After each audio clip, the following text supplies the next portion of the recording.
Hello, Wally. I'm getting ready to film a video. Are you getting ready to go on a rampage throughout the apartment? Or are you going to just stay and chill? TBD. And what about you, Doug? Are you going to cause some trouble, Mr. Douglas? What do you think? Can you give me a high five? Can I have a high five? Can I have this one? Please? Can I have this one? No? Okay, well, we have awoken the scallywag, so I think this may be a little bit of a lost cause. Wish me luck. Hello, once again, YouTube. My name is Tristan. Welcome to Elspace Books. Welcome back if you're returning. Welcome to the channel if you're new. Today I'm going to be doing a just little weekly wrap-up. It's time to talk about the books that I've been reading over the last week. So, similar to a couple weeks ago, my partner is sleeping, so here I am in the living room with my living room bookshelf, which ends up being one of the ones that's a little bit more eye-catching, I guess, at least in my opinion, because I have more books, like, I guess more recent reads, and also more favorites, like, you know, Still Life and Enter Ghost and things like that, so I don't know, maybe I should sit out here more often, TBD, but I also like my reading nook, so I might not change. So I have a few books to talk about.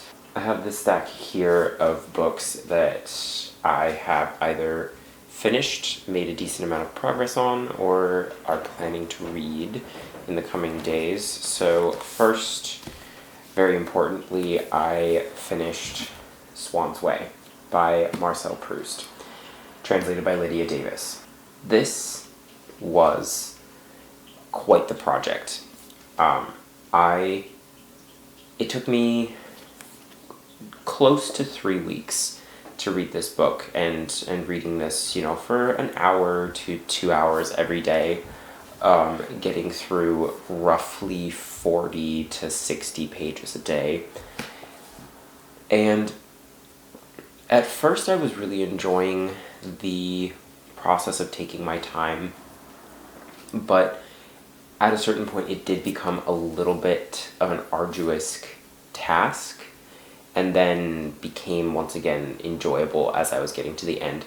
I found that the middle section, which is kind of funny, the Swann in love part, was actually the least interesting. I really liked the Combray section and then the place names section at the very end.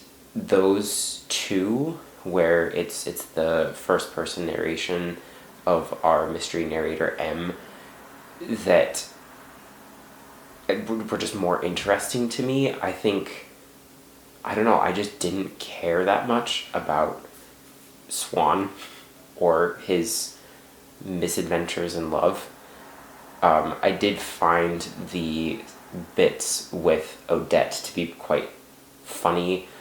Funny both in sort of a ha-ha, like little raised smirk of the mouth, but also funny in the just odd sense.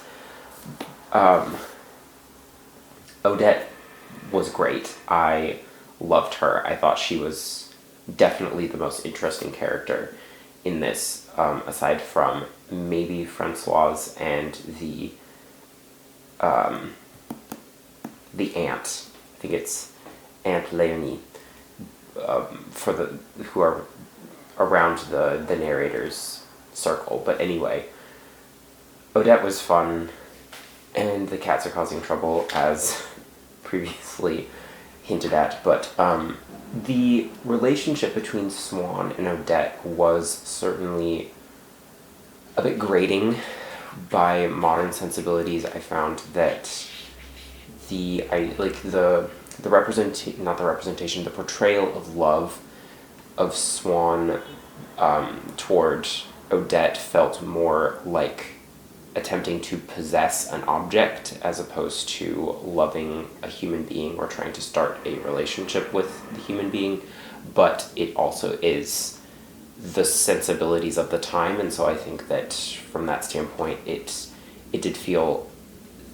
felt understandably dated. That being said, like, I still very much enjoyed Proust's writing, even though it is not 100% the type of prose that I would consume for pleasure, I guess. I guess this is more of a project, I would say, a project of literary development for me, intellectual development, if you will, because as a student of French literature and a student of literature in general, this is one of the works that I should read and one that I have wanted to read, and so from that standpoint, I'm glad that I'm taking it in, and I'm glad that I'm learning about it, and I'm glad that I am experiencing it and, just basking in its glory. I mentioned this on both of the other videos that I talked about it. This is very much like a very detailed painting where you can see the translucency of a person's skin, the blush on the cheek, every single fiber of somebody's gown, in the same technical mastery of the sentences, but I much prefer the Impressionist style where you have more blurred details, ones that are an approximation of the object that is being portrayed, and ones that are more artistic instead of a simulacrum of the actual object, a perfect photorealistic representation. I much preferred the approximate, the evoking of light and color and senses through brushwork and things like that. So while this does not have exhaustive descriptions, I'm just likening it to the technical precision of the crafting of the language, to the technical precision of crafting a portrait or crafting a landscape versus the artistic precision of evoking something through the Impressionist style. I hope that this is making sense, because I feel like I'm sort of stumbling through this a little bit, this comparison. So anyway, that was Swann's Way. I am going to continue on with the In the Shadow of Young Ladies in Flower, and I think that's going to be an interesting one. I have heard that the series gets better as it goes, so I'm excited for that, to see what is in store. I have continued on with Isaac's Song by Daniel Black, and I am still enjoying it. I think that this is going to be kind of a 3.75 to 4.25, if you will, on the star scale, if you can really simplify a person's thoughts and feelings down to a simple star rating. But it's good. It's not spectacular. It's nothing, I think, groundbreaking, if you will. But it is a wonderful coming-of-age story. It is one that it's both a coming-of-age story and it's also a reconciling with the past, sort of negotiating the way that you remember things versus the way that you actually feel about them, or vice versa, the way that you feel about the memories versus the truth behind the memories, and the fact that those feelings that you carry of certain memories might not be the way that you feel about them now if you were to reflect upon them and actually try to represent what actually happened in the past. So, I think that this book in general is it plays with a lot of interesting themes, but I also find that Daniel Black is a little bit didactic in his actual storytelling, where I do feel like he's trying to educate me on certain things, and I've said this in the last video that I am a little bit fatigued with the literary therapist trope, where you have somebody going on the journey of self-discovery through the lens or through the frame of therapy.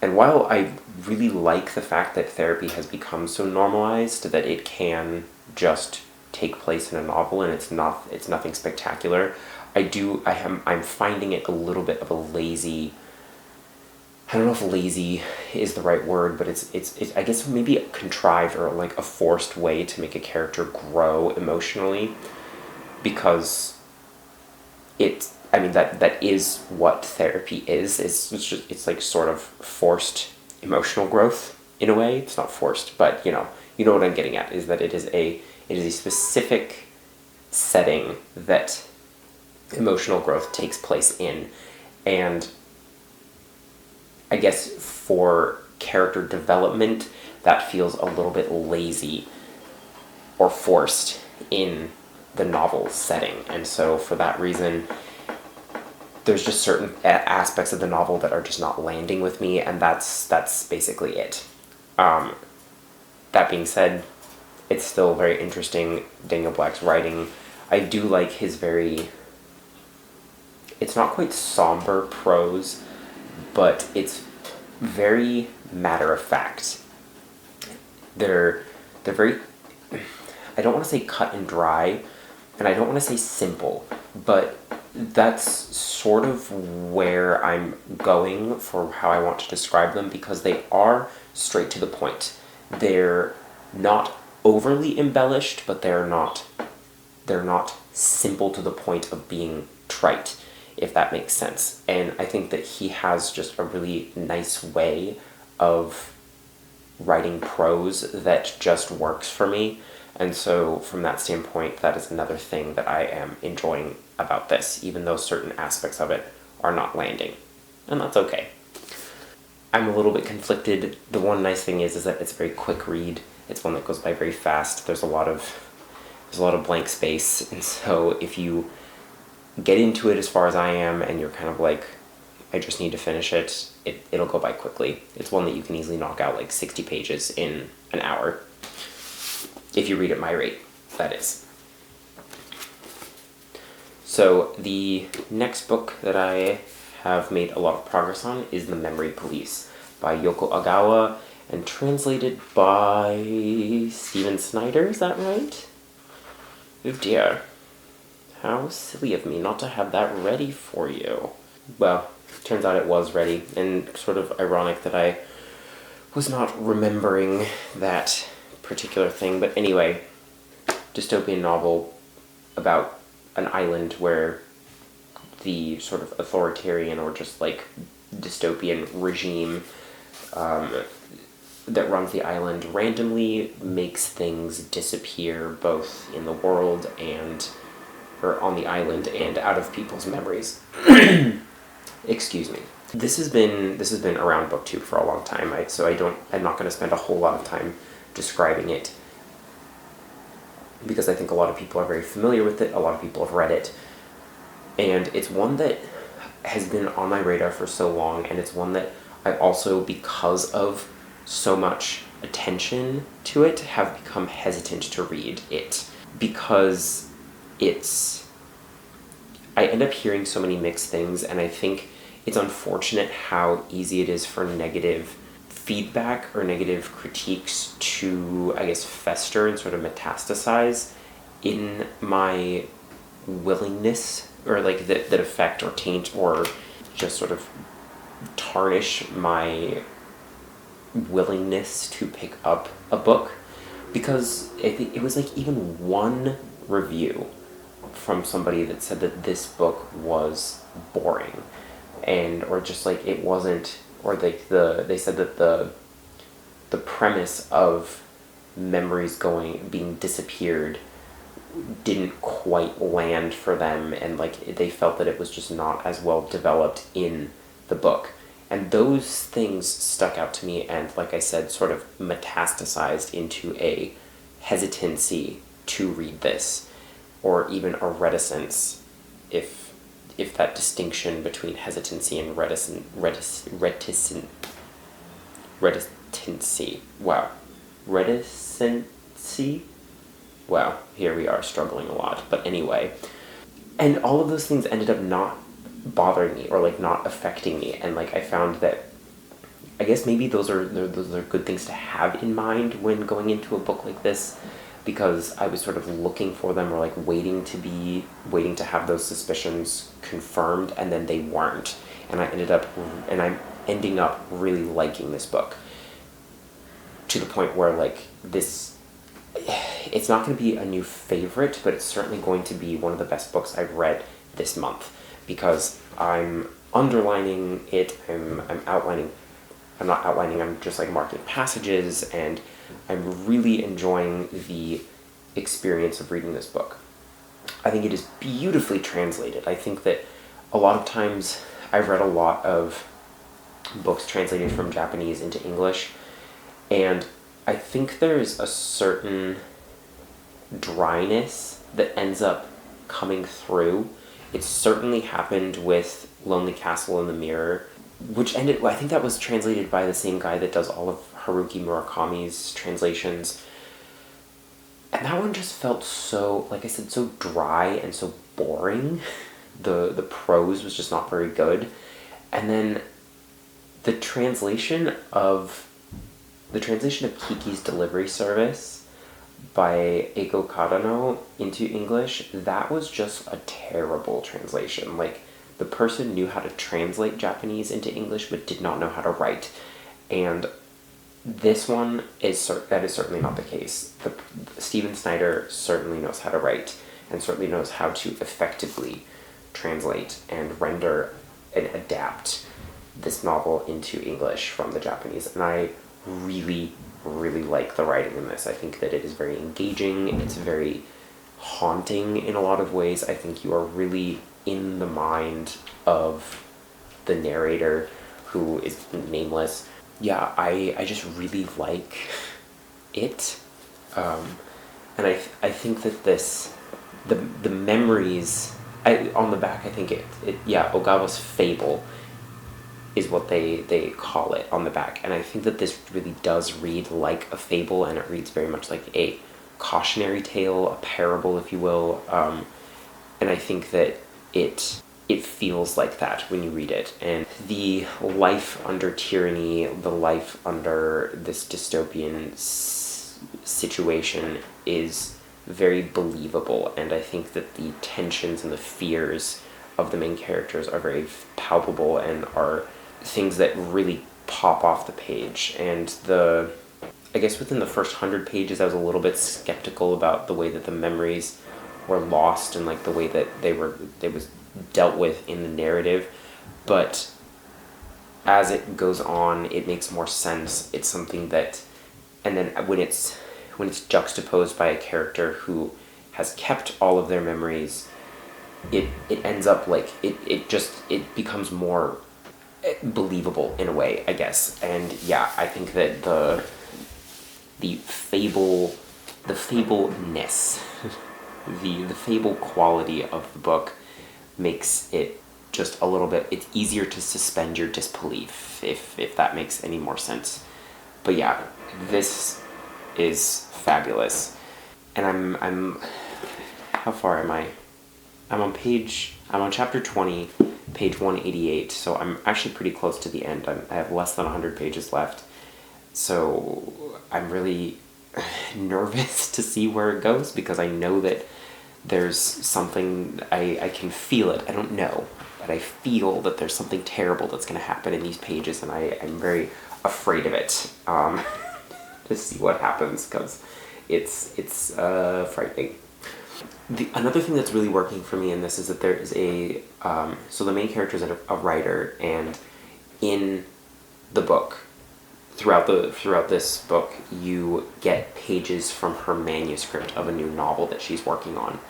And the parallel narrative of that manuscript with the actual events of this story, I think work really well, and I really enjoy, because it's also like a fable within a fable, and I really, really like the way that it's being handled, and I really like the way that Ogawa has structured and framed all of these things. So yeah, overall, this is a great book, and I think that it deserves all of the hype that it has gotten.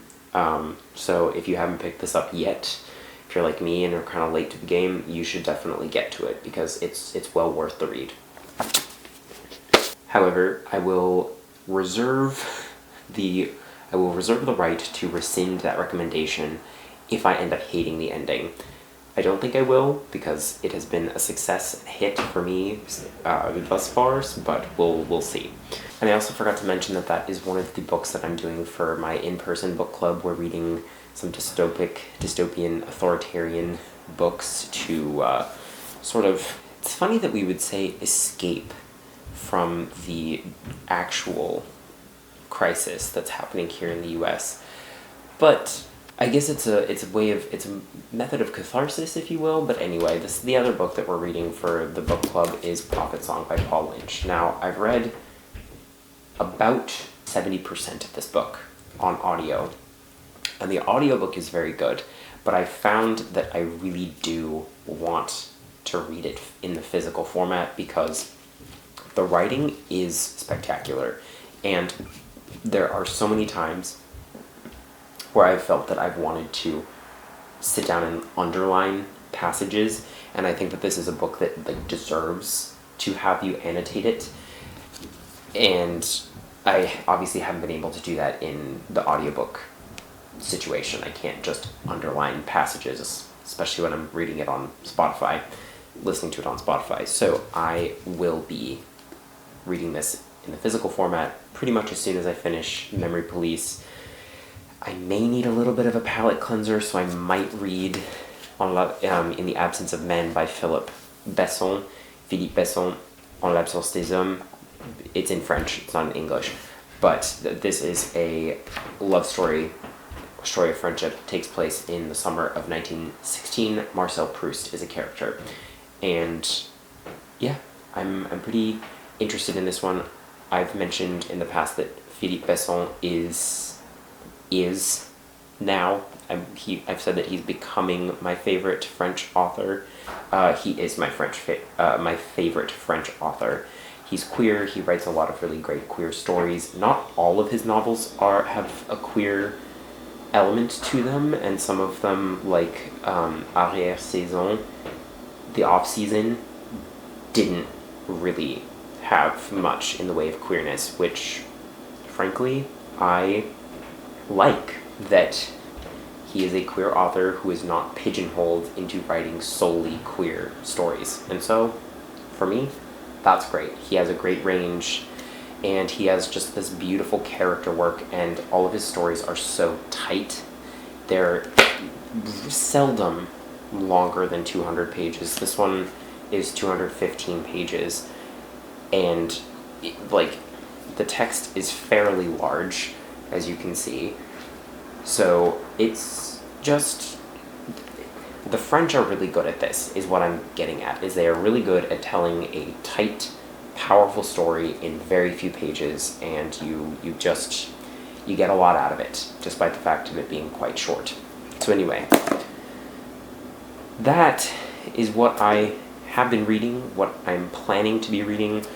I am hopefully going to be, well, not hopefully, I'm not going to say hopefully, I am likely going to be finishing Memory Police and Isaac's Song soon.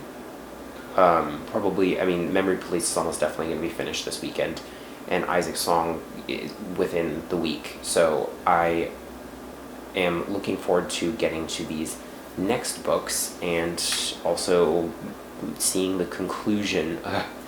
The conclusion of the Memory Police is really stressing me out, but I am still excited to see where it goes, even though it's been on my mind a lot.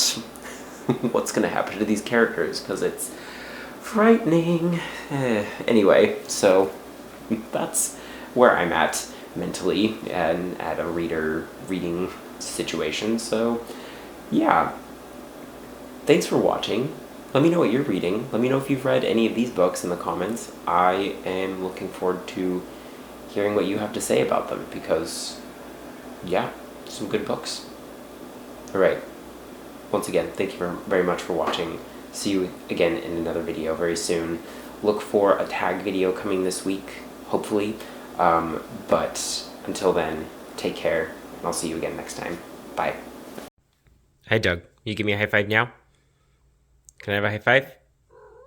Please? Yeah. Hi, Wally. Doug, high five. High five. Can I have a high five? Oh. Whoop, come on. Give me a high five. Doug, just give me this one. Thank you. See? We just had to prove that you can actually do it. Because you didn't earlier. Oh, you want to do another one? Oh, thank you. Can I have one more? One more? Oh, thank you. That's a good boy. Yeah. That's a good Douglas. You don't do any tricks. You're not that smart. But we still love you.